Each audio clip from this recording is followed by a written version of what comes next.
My name is Walter, and I'm 65 years old. What I'm about to tell you will change forever the way you look at family vacations, those postcard-perfect getaways meant to bind loved ones closer.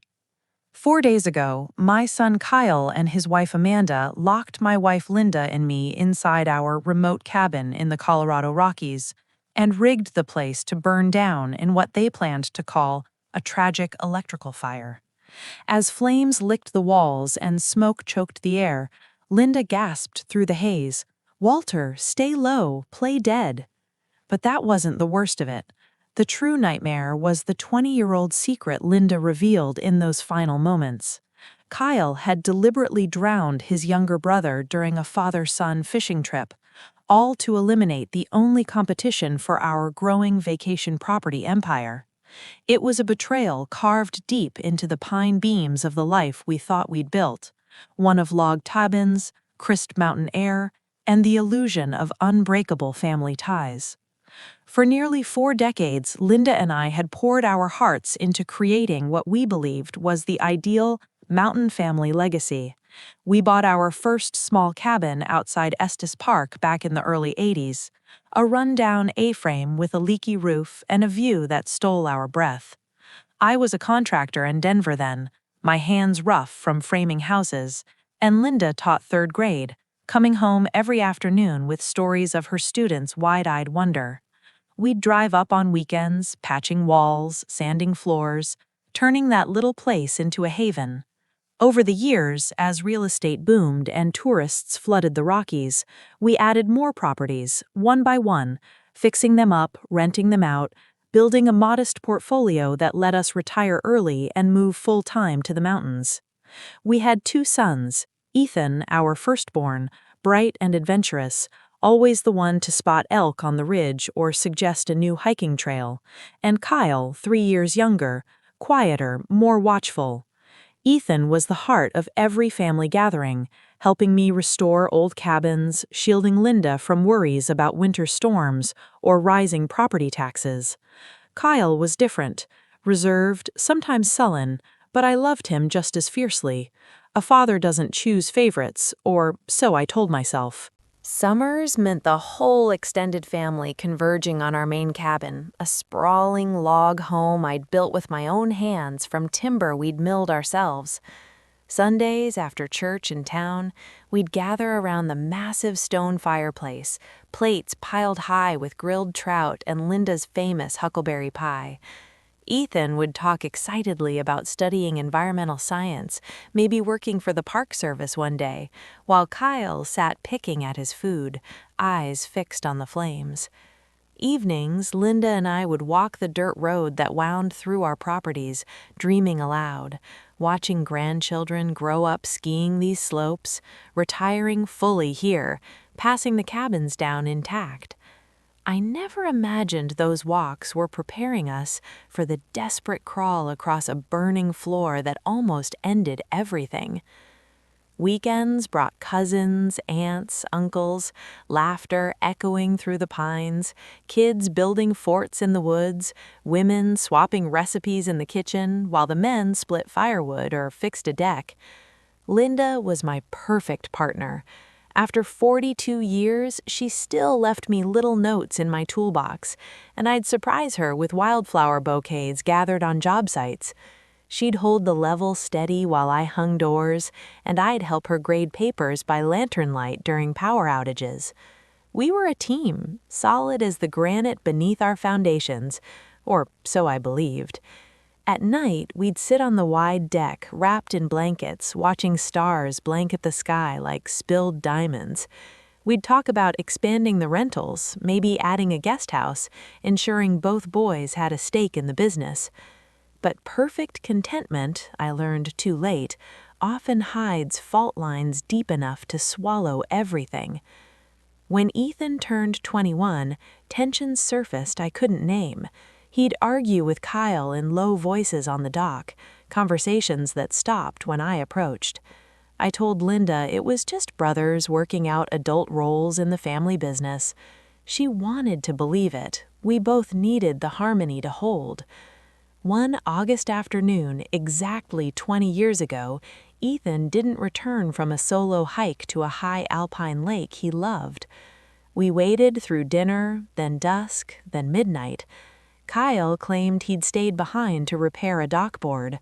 Something in his flat tone unsettled me, but grief blinds you. Neighbors and search and rescue combed the trails. At dawn, they found Ethan's body in the lake, ruled an accidental drowning, perhaps a cramp or slip on slick rocks. I never questioned it because the alternative was unthinkable. Ethan's memorial service under the aspens was the darkest day of my life. I wore the only black shirt I owned, the one from my father's funeral. Kyle stood unnaturally calm while Linda collapsed against me, sobbing until her strength gave out. I held her up, whispering comforts that now taste like ash. After Ethan's death, Kyle changed overnight, more attentive, volunteering for every repair, bringing Linda tea when sorrow kept her awake. I thought it was healing, him stepping into his brother's shoes. How wrong I was. He was perfecting a mask to conceal the monster. The years passed like changing seasons, the wound scabbing but never fully closing. Kyle married Amanda, a sharp real estate agent from Boulder, and they had 2 children, a boy and a girl, who brought light back into our lives. Amanda called us Mom and Dad, helped Linda with holiday meals. Kyle took over managing the rentals, expanding the portfolio with aggressive flips. Everything seemed to heal, the business thriving as Rocky Mountain tourism exploded. But lying on the smoke-filled floor of our dream cabin, lungs burning, I understood that healing had been an elaborate illusion. The trouble began subtly 8 months ago when Linda and I decided to update our estate plan. Between the original cabin, 4 rentals, and surrounding acreage, our holdings were worth nearly $4 million. Kyle suggested we meet with our longtime attorney. "Dad, Mom, you're in your 60s. Time to get things organized," he said with a smile that now seems predatory. Amanda sat beside him, stroking Linda's hand with fingers that would later strike the match. "We love you both so much. We want everything protected," she added sweetly. Our lawyer, Tom Riley, laid out options in his Estes Park office overlooking the lake. Trusts, direct bequests to grandchildren, or a simple will. Kyle pushed hard for him and Amanda as sole executors and primary heirs. "We'll make sure the grandkids get their fair share," he argued, "and you'll need us managing things as you age, medical decisions, property upkeep." His logic sounded airtight, but something in his urgency pricked me. Linda hesitated too, remembering how Ethan had always talked about preserving the land, limiting development. But Ethan was gone, and Kyle was our only surviving son. We signed one crisp fall afternoon, Amanda in an emerald sweater hugging Linda afterward. "Family forever," she whispered. The phrase chilled us both, though we couldn't say why. That night, over venison stew, unease gnawed at me. In the following weeks, Kyle and Amanda visited more often, but their presence shifted from familial to transactional. They'd tour properties with appraising eyes, suggesting we sell off parcels for luxury condos, take out reverse mortgages, increase insurance coverage. "Dad, these old cabins are money pits," Kyle said one evening, tapping blueprints. "The market's insane. Cash out now. Move to something smaller in town," Amanda added. "Maintenance alone must be killing your savings. We could find you a nice senior community with no stairs." But we loved our life here. Every beam held memories. Ethan's first hammer swing, Linda's laughter echoing off vaulted ceilings, grandchildren's footprints in wet concrete. Downsizing felt like amputation. When we resisted, Kyle's jaw tightened. "You're being sentimental. What if you fall on ice? We need to plan realistically." Linda saw the same shadow I did, greed wearing concern's clothing.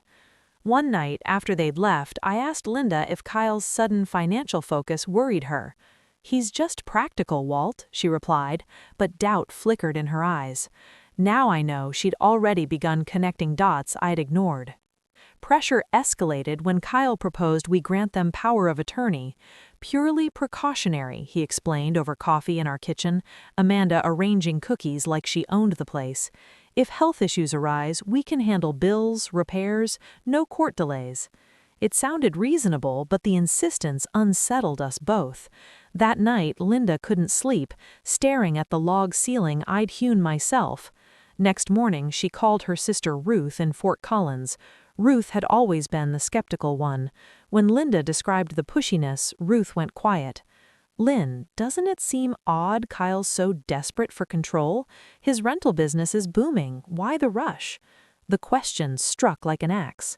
That afternoon, when Kyle arrived with more suggestions, Linda confronted him in the great room surrounded by family photos, including one of the boys fishing together as teens. "Son, why the urgency over our finances? Your father and I are still sound." Kyle's face hardened, a coldness surfacing like ice on the lake. "It's responsibility, Mom. Love." But the word love sounded hollow. Amanda intervened smoothly. "We just want to spare you stress." After they left, Linda and I argued for the first time in decades while doing dishes. I accused her of paranoia. She insisted something had shifted in Kyle since Ethan's death. "Remember how distant he became before? There's always been something—" She trailed off. I froze, plate slipping in sudsy hands. In her eyes, I saw recognition mirroring my buried suspicions. "Walt," she whispered, "there are things about Ethan's drowning I never told you." My heart pounded like a hammer on framing. What things? She sank into a chair at the pine table where we'd shared thousands of meals, Ethan planning trails, Kyle silent. Tears welled as she spoke. "The day Ethan died, Kyle wasn't fixing the dock like he claimed. I saw him follow Ethan up the trail.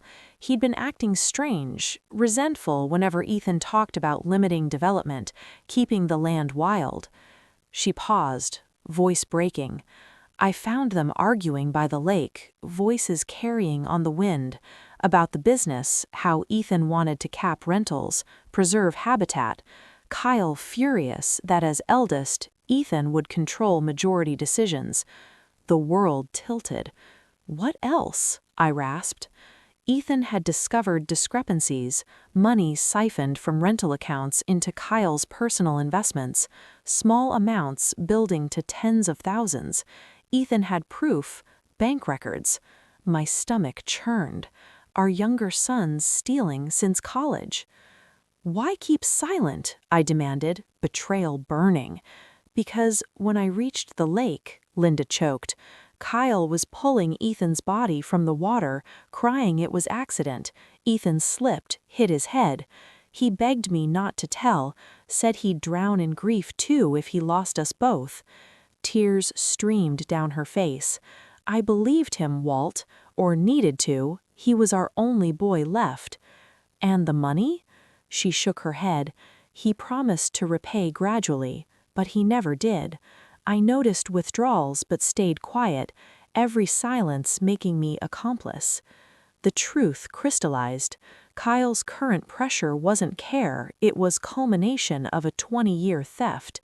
Linda revealed hidden files she'd kept, recent investigations showing Kyle's business over-leveraged, $800,000 in secret debt from risky flips gone wrong in the post-pandemic market crash. "Amanda knows," Linda said. "I've overheard her steering conversations toward insurance payouts, property values. Our deaths weren't inconvenience, they were salvation." "We go to police," I declared. Linda shook her head. "What evidence after 20 years? I'd be charged too." She was right, but waiting felt like kindling under flame. The phone rang. Kyle. "Hey, Dad, Amanda and I want to celebrate your retirement anniversary special. How about a weekend at the original cabin, just us four? No kids, no guests. We'll stock it, cook gourmet, relive old times." My blood froze. Linda's face mirrored terror. It was invitation to execution. We agreed, voices steady through fear. Days blurred in pretense, smiling at plans, nodding over menus. Amanda arrived midweek with groceries and that radiant smile now demonic. I brought steaks, wine, everything for a perfect weekend.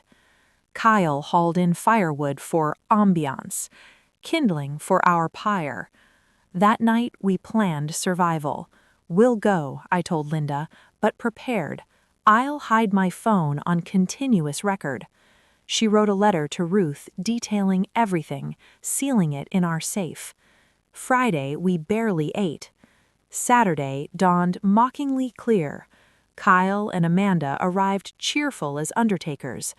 2-hour drive up winding roads, filled with their chatter masking murder. At the secluded cabin, our first love, now potential tomb, they unpacked while I activated recording. Inside, nostalgia hit. Same creaky floors, stone hearth where we'd roasted marshmallows with the boys. But beneath warmth lurked ice. After dinner, drugged wine making us drowsy, they suggested surprise in the basement storage room. Old photos, memorabilia. We descended wooden stairs. Door slammed behind us. Click of lock. Old wiring's faulty, Kyle called through the door. Tragic accident. Smell of accelerant wafted. Flames roared upstairs. Trapped in smoke-filled dork, Linda coughed, "Play dead." We collapsed as fire consumed our legacy. As flames roared overhead and smoke clawed at our lungs, Linda and I huddled low in the basement corner, the concrete floor cold against our backs. The heat built like a furnace, beams creaking ominously. I pressed a damp handkerchief over Linda's mouth, whispering, "Stay down, breathe shallow." She nodded weakly, eyes streaming. We had minutes, maybe less, before the floor collapsed or the smoke took us. Through the haze, I heard muffled voices upstairs, Kyle and Amanda, calm, almost celebratory. "Old wiring in these cabins," Kyle was saying loudly, as if rehearsing for rescuers. "We tried to get them out, but the door jammed," Amanda added. "Such a tragedy, at least it was quick." Their words sliced deeper than the fire. Then footsteps retreating, a car engine starting. They were leaving us to burn. But they hadn't counted on the old root cellar hatch I'd installed decades ago for storm storage. Half hidden under shelving, it led to a narrow tunnel exiting behind the woodshed. Coughing violently, I dragged Linda toward it, kicking crates aside. The metal latch burned my fingers, but it gave. We crawled through choking darkness, pine needles scraping our faces, emerging into blessed cold air just as the cabin roof groaned and partially caved. Collapsing behind a fallen log, we watched orange flames devour our first home, the place we'd raised our boys, celebrated anniversaries, dreamed big dreams. Sirens wailed in the distance. Kyle must have called it in from the main road to establish his alibi. We had to move. "Play dead," Linda rasped again, understanding instantly. If they believed we'd perished, we'd have time to reach help, time for the recording to matter. I nodded, heart breaking at the necessity. We smeared soot on our faces, lay still among the underbrush as fire crews arrived. Through slitted eyes, I saw Kyle and Amanda return, arms around each other, faces streaked with fake tears as they spoke to the incident commander. "They're gone," Kyle choked out. "We couldn't. The smoke." Amanda collapsed dramatically against him. The performance was flawless. Paramedics and firefighters searched the wreckage. When they found no bodies immediately, much of the basement had collapsed into the root cellar. They assumed we'd been incinerated. Kyle and Amanda were wrapped in blankets, offered oxygen, praised for their brave attempt to save us. I nearly retched at the hypocrisy. As they were led to an ambulance for smoke inhalation checks, Linda and I waited until the chaos peaked, then slipped deeper into the forest along a trail only we knew. Every step agony, burns, bruised ribs, lungs raw, but adrenaline carried us 2 miles to a neighboring rental we kept off-season. Keys hidden under a fake rock, we staggered inside, locked the door, and collapsed.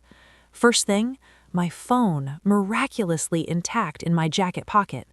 Battery low, but the recording app had captured everything from dinner onward. The lock clicking, the accelerant smell, their voices through the door, the staged conversation upstairs. Over 3 hours of damning evidence. I emailed the file to myself, to Ruth, and to our lawyer, Tom Riley, with a brief message. Alive. Betrayal. Call police. Linda, coughing blood-flecked phlegm, whispered, "Tell me everything you kept buried about Ethan." We had time now, painful as it was. She drew a shuddering breath. That day at the lake, I followed because Kyle had been raging for weeks. Ethan wanted to limit new construction, protect wildlife corridors, turn half our undeveloped acreage into conservation easements. Kyle saw it as slashing his inheritance. They argued on the dock. I hid behind pines. Tears mixed with soot on her cheeks. Ethan showed Kyle the bank statements, tens of thousands diverted into Kyle's private account for a secret luxury flip in Aspen that failed. Ethan threatened to tell us unless Kyle repaid and stepped back from management. Kyle, he snapped, grabbed Ethan from behind, held him under. Ethan fought, but Kyle was stronger. When he let go, Ethan didn't come up. I felt the world crack open again. "You saw it all?" She nodded. Kyle dragged the body deeper, weighted it with rocks from the shore, staged the solo hike gone wrong. He saw me watching, ran over crying, "It was an accident. He attacked me. I panicked." Begged me not to destroy what family we had left. I chose to believe the lie because losing both sons would have killed us. Her voice broke completely. I've been his silent accomplice ever since, letting him steal more, watching him build his life on Ethan's grave. We held each other in that empty cabin, grieving anew for the son we'd lost twice, once to water, once to truth. Dawn brought cautious hope. Ruth called back, hysterical with relief, then immediately contacted Larimer County Sheriff's Office. Detectives and a SWAT team were dispatched. We stayed hidden until deputies arrived, guns drawn, fearing Kyle might return. At the hospital in Loveland, different from where Kyle and Amanda were treated, we were rushed into secure rooms, burns treated, lungs scanned, ribs wrapped. My phone handed over to forensics. Technicians confirmed the recording's integrity, every word crystal clear, including Kyle's cold. Insurance will cover rebuild, and the land value just doubled with no conservation nonsense. Investigators moved fast. While Kyle and Amanda gave tearful interviews to local news, devastated parents lost in freak cabin fire, deputies executed search warrants on their Boulder home and business office. They found accelerant cans in Kyle's truck, deleted texts planning the weekend, and, most damning, old ledgers showing the original thefts from 20 years ago, plus recent desperate loans from predatory lenders totaling $1.2 million. Kyle's real estate empire was a house of cards. Post-pandemic interest spikes and overbuilding had bankrupted him quietly. Our deaths would have paid debts, funded a comeback, and removed any threat of Ethan's conservation dreams resurfacing. The grandchildren, ages 9 and 7, were taken into protective custody with Ruth. Video calls showed their confusion. "Where are Grandma and Grandpa? Mummy said you went to heaven." Linda wept silently as we promised, "We're coming home soon, sweethearts." Arrests came that evening.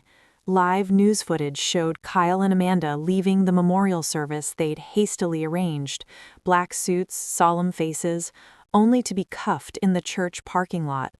Amanda screamed, "This is insane! They died in a fire!"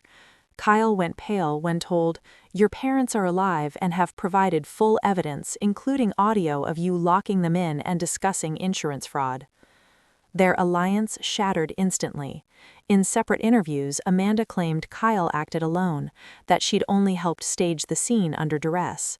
Kyle countered that Amanda masterminded it, citing her texts about solving the cash flow problem permanently.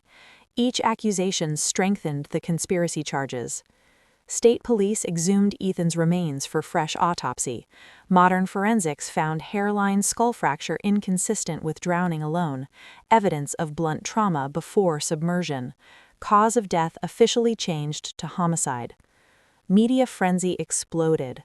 Rocky Mountain inheritance horror, son attempts to burn parents alive after decades-old fratricide. Reporters camped outside the hospital. We declined interviews, letting evidence speak. Weeks blurred into months of recovery, skin grafts for Linda's arms, physical therapy for my smoke-damaged lungs. Daily police briefings built an airtight case: audio, financial trails, accelerant, prior theft, the autopsy. Prosecutors added attempted capital murder for the fire's premeditation.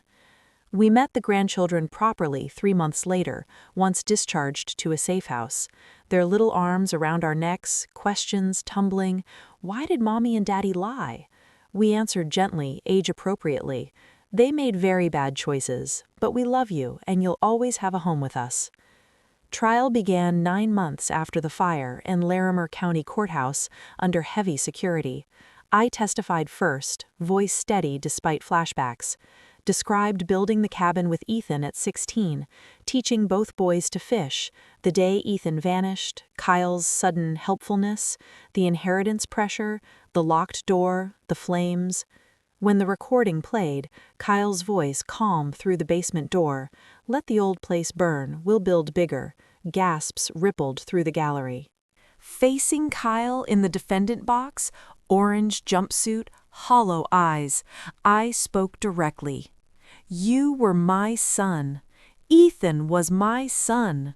The boy who held his brother under died that day too. What sits there now is a stranger who tried to erase us for land and money, but you didn't erase Ethan's dreams.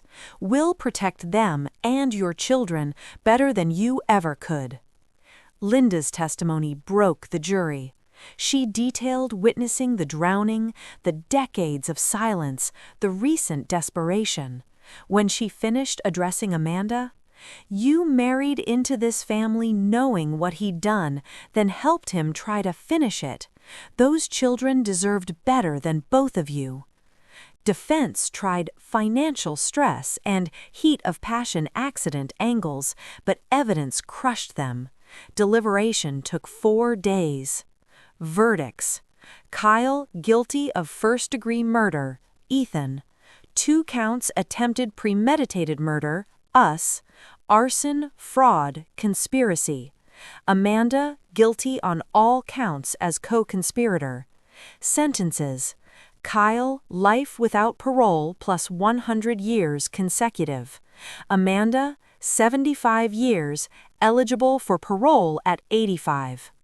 1 year later, Linda and I, scars faded, lungs stronger, finalized adoption of our grandchildren. We rebuilt on the original site, a smaller, fireproof home with Ethan's conservation easements legally binding half the land forever. The rentals continue, profits funding the kids' trust and a scholarship in Ethan's name for environmental studies.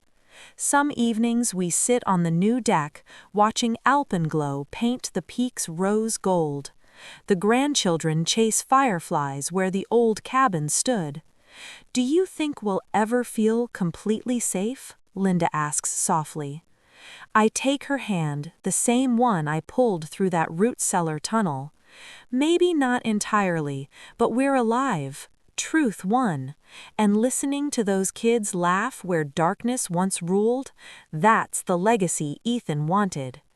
My name is Walter. I'm 67 now, and though smoke still lingers in some dreams, the mountains around us breathe clean air again, protected like our family finally is, by honesty instead of secrets.